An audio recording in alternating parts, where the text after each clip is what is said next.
Brazil akhirnya memakai pelatih asing, Inggris menunjuk pelatih Jerman, dan Argentina datang sebagai juara bertahan.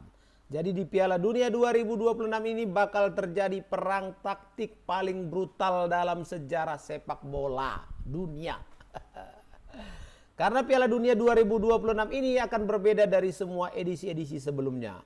Bukan karena jumlah pesertanya yang bertambah jadi 48 negara, tapi karena pelatih tim nasional peserta Piala Dunia ini adalah pelatih kelas dunia dengan filosofi yang saling bertabrakan, saling bertentangan, saling berlawanan. Jadi ini akan menjadi semakin seru dari pragmatisme Didier Deschamps, obsesi taktiknya Thomas Tuchel, sampai revolusinya Carlo Ancelotti.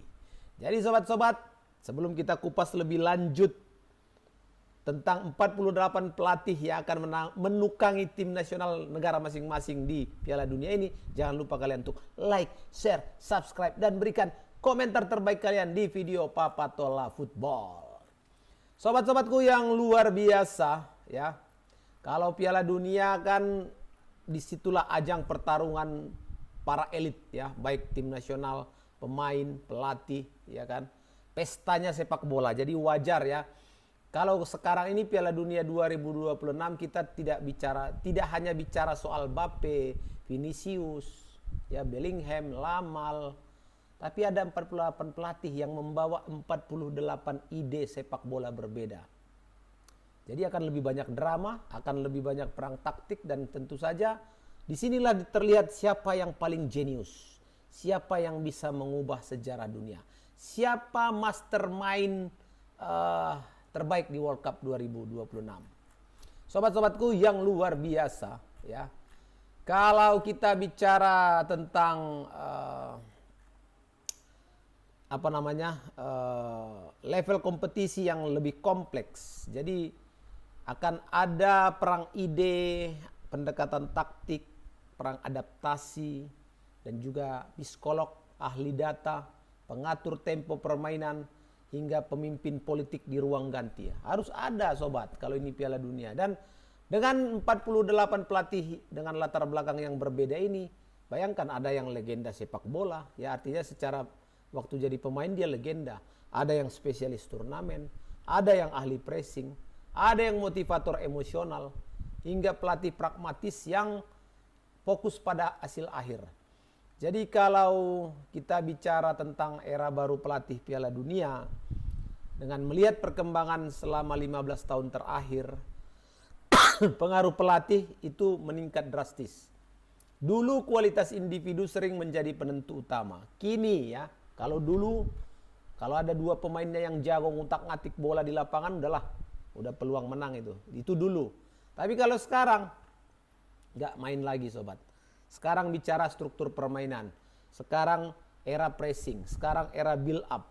Sekarang transisi yang paling rapi itu yang menguasai permainan. Hingga penguasaan ruang itu yang menjadi faktor utama untuk kemenangan di Piala Dunia ini. Memang ada nama-nama besar ya. Ada Carlo Ancelotti, ada Didier Deschamps, Lionel Scaloni, Thomas Tuchel, ya, Marcelo Bielsa, Julian Nagelsmann, hingga Ralf Rangnick. Jadi ini mereka benar-benar mewakili semua mazhab sepak bola yang berbeda. Ya, jadi kalau Carlo Ancelotti dengan revolusi Brazil, di mana dia menjadi simbol perubahan sepak bola Brazil dari yang selama ini kita kenal dengan sepak bola menyerang, individunya bebas bergerak, kreatif. Tapi sekarang di era Ancelotti, Brazil butuh stabilitas, manajemen ego, dan pengalaman juara. Ya, Ancelotti pelatih sukses loh di Liga Champions modern. Bukan hanya unggul taktik, tapi kemampuan Ancelotti membaca momentum, menjaga ruang ganti, dan ia tidak fanatik dengan satu sistem. Dan kemudian ada Didier Deschamps, ini spesialis turnamen ya. Prestasinya juga nggak main-main. Juara Piala Dunia 2018 waktu jadi pemain. Finalis Euro, finalis Piala Dunia 2022. Deschamps memang sering dikritik karena sepak bolanya dianggap terlalu pragmatis. Tapi justru di turnamen seperti ini yang membuat Prancis stabil. Dan kita tahu bahwa filosofi Deschamps itu bukan pelatih yang mengejar dominasi penguasaan bola. Enggak, dia lebih fokus pada efisiensi, transisi cepat, organisasi pertahanan yang rapi dan rapat dan juga efektif. Jadi Prancis itu karakternya di bawah Deschamps itu tenang, sabar, tapi mematikan. Ada juga Lionel Scaloni, arsitek generasi emas Argentina, ya kemarin juara Piala Dunia.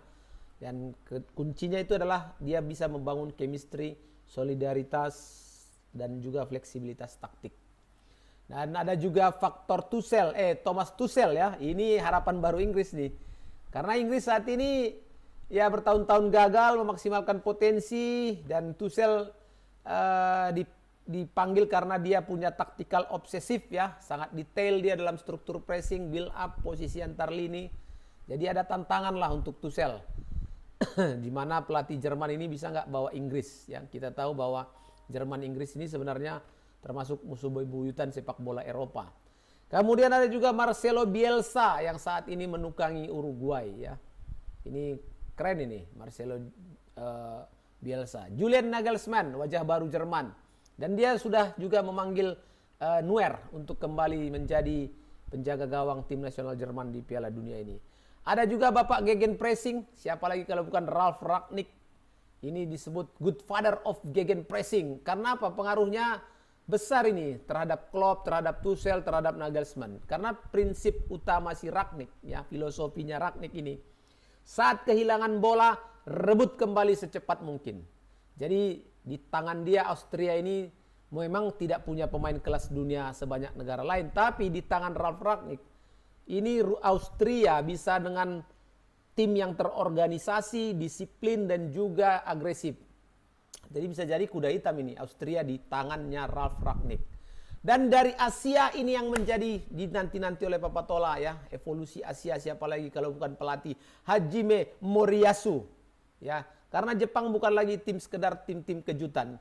Jepang ini sudah berkembang menjadi sepak bola modern, disiplin toritinggi, organisasi rapi, transisi yang cepat, teknik kuat, dan itu semua dibangun oleh Moriyasu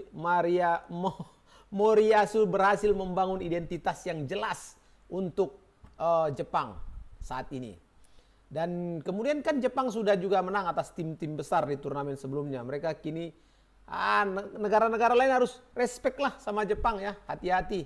Kalau menurut Papa Tola Jepang punya potensi sampai minimal perempat final. Minimal. Dan Afrika juga bukan lagi pelengkap ya. Ada Mohamed Kobi ya dari Maroko. Ada Emer Sefase Pantegading. Dan Piala Dunia ini memang sangat luar biasa sekali sobatku. Tapi untuk itu kita bacakan dulu 48 pelatih yang menukangi tim nasional yang menjadi peserta Piala Dunia. Tuan rumah Amerika Serikat, pelatihnya adalah Mauricio Pochettino. Meksiko, Javier Aguirre. Kanada, Jesse Marsch. Argentina, Lionel Scaloni. Brazil, Carlo Ancelotti. Uruguay, Marcelo Bielsa. Kolombia, Nestor Lorenzo. Ekuador, Sebastian Bekake. Jepang, Hajime Moriyasu. Korea Selatan, Hong Myung-bo. Iran, Amir Galanev. Australia, Tony Popovic. Maroko, Mohamed Ouahbi. Tunisia, Sabri Lamouchi. Mesir, Hossam Hassan. Senegal, Pepe Thiaw.